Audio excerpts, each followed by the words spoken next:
Valorant is constantly adding new agents, but it seems that certain characters are becoming stronger and stronger with a stranglehold on the meta, never really falling out of favor no matter how much they're nerfed in the game. That's why some people argue that Valorant will inevitably need agent bans, where each team gets to ban a certain number of characters, and you could even implement something like this in ranked play, let's say past a certain rank, so that it mirrors pro play. Now, the thing is, there are some arguments for and against agent bans, so we're going to walk down all the pros and cons of each side and ultimately come to the conclusion, should Riot actually implement agent bans? Let's break it down. Now, first off, I do want to talk about a lot of the pros when it comes to agent bans. Like, what exactly are you getting that makes agent bans appealing? Now, the first thing that an agent ban will do is it will prevent broken compositions or individual agents. So, like as an example, let's say down the road, more and more characters come out and there becomes a composition that is a bit too powerful when you synergize certain abilities together. That will be completely broken up with agent bans and it can no longer exist. If any broken composition comes up, then it will immediately get banned out of the meta, and then Riot will have a really clear idea about what they should nerf to potentially free up that ban slot. In addition to that, certain agents could be banned if they were too overpowered. Think about like Chamber meta, where Chamber was way too played. Having a certain character banned or two characters banned every single game means that those super powerful characters would not completely take over the meta, and in the time frames where a character was overtuned, it would not be maxed out pick rate. They would be maxed out ban rate, but they wouldn't necessarily be ruining every single game or creating unfair advantages. Now, I will say the strongest argument against this is that much of this should be done with balance. Like the idea that there's a character that is too strong that deserves bans. Oftentimes, that character should probably just be nerfed, so you don't need bans to keep those characters in check. And the same thing with broken compositions. If characters come out that are too powerful when played together, then some parts of them should get banned just to remove the comp from play. At least that's the prevailing or the strongest counter argument against this idea. But that isn't the only pro for having agent bans. The other one is diversity, and I think this is probably the strongest argument for pro, because when we're looking at the meta as a whole, we're looking at the same characters seeing play on the same maps over and over again. So like as an example, on Ascent we're seeing Jett and Sova all the freaking time. On Breeze we're always seeing Viper. On certain maps we're seeing certain characters non-stop. But once you add in agent bans, this could create a lot of really interesting games and metas that we just never seen before. Like imagine a ban where both teams ban Raze and Jett, and all of a sudden other duelists had to see play, or no duelist compositions. Or imagine a Breeze without a Viper, or imagine a map without a Fade and a Sova being possible, or no Cypher and Killjoy. There's a lot of different things that if you remove them, other characters that don't traditionally see play could all of a sudden see play for the first time. Maybe with no Jett and Raze, there's like an ISO and there's like a Yoru being played out of nowhere. Or maybe without both Killjoy and Cypher, there's like more Deadlock and there's more Sage. Like you could see how certain bans could actually really change dramatically what is played, because on a lot of maps there is one best option, but there isn't really a clear second best option, or at the very least that still needs to be solved. And the idea is if you ban certain things, you could really unleash a lot more diversity in the map pool automatically, and I think that that could be really interesting for ranked and pro play alike. Now, that being said, there still is arguments against this, and I think the strongest argument against diversity is that there doesn't need to be forced diversity in Valorant. In fact, too much diversity is a bad thing. So, like, the idea here is that there is already diversity in characters across maps, right? You don't see a character being played on every single map, and if a character is, they get too strong, and then they get nerfed respectively, right? So,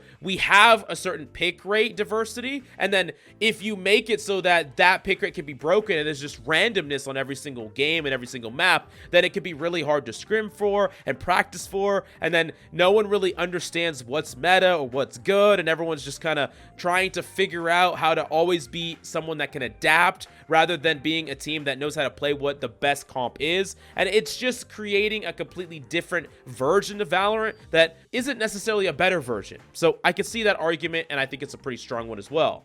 Now, another pro that I have, a pro argument that some people could argue, is that there is more variance, meaning that there is more fun and randomness that can happen. Like the idea that random is actually better than sameness, or basically non-changing games.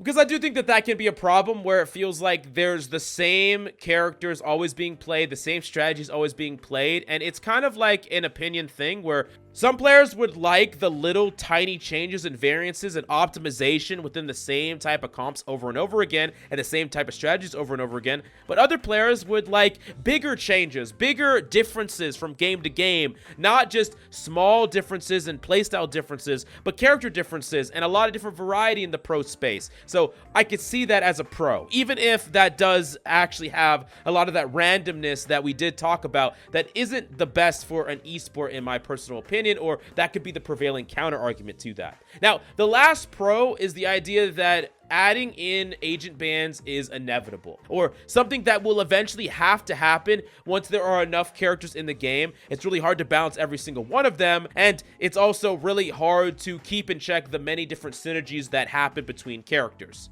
Like, you could imagine a world where there's 100 agents out and every single agent has really crazy interactions with other agents, and it could just be very, very difficult to ever make it so anything is balanced without some amount of bans. And that's why we oftentimes see bans in other, like, MOBA games, for instance. Now, whether or not it's inevitable or not, I could argue that it's not inevitable and that Valorant is fundamentally different because of the stabilization with the gunplay. It's not needed necessarily now, right? Those things don't exist now, so maybe it will be inevitable 5-10 years from now, but you could argue that you should just implement it then and not now. Some people might say it's better to add it sooner. Some people might say add it when it's needed, if it's needed, but don't add it now.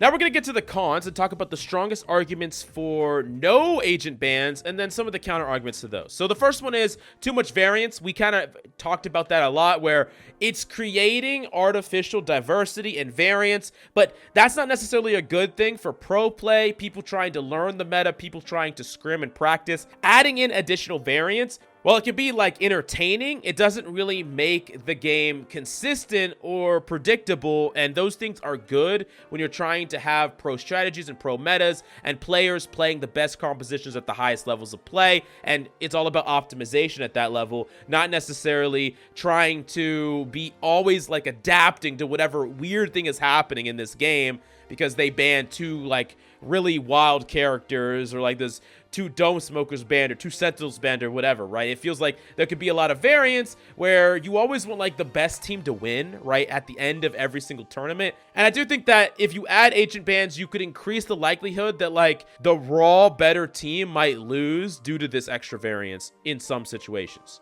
Now, the counter argument to that is that variance could just be another skill that Valorant taxes you on. Like, the better team is the team that knows how to adapt and is good at a whole bunch of different characters and is not reliant on one strategy or one team. They get to kind of see what the tools they have going into a round, not assume that they always will have the same tools that they practice with, and still adapt and come up with strategies on the fly. It kind of takes away some of the training and practice, like, out of the coach's hands and into the players and the IGLs on the fly. So it's like challenging a different set of skills. So that could be one of the arguments against the too much variance argument. Now, another con that you could say is that there's just not enough characters yet to justify agent bans. There's really not that many characters when you look at many other games, and while maybe an agent ban system would make sense sometime in the future, right now there are some characters that just kind of fit certain maps that are like needed. Like, going back to that Breeze Viper example, a Breeze without Viper might just be really awkward of a map,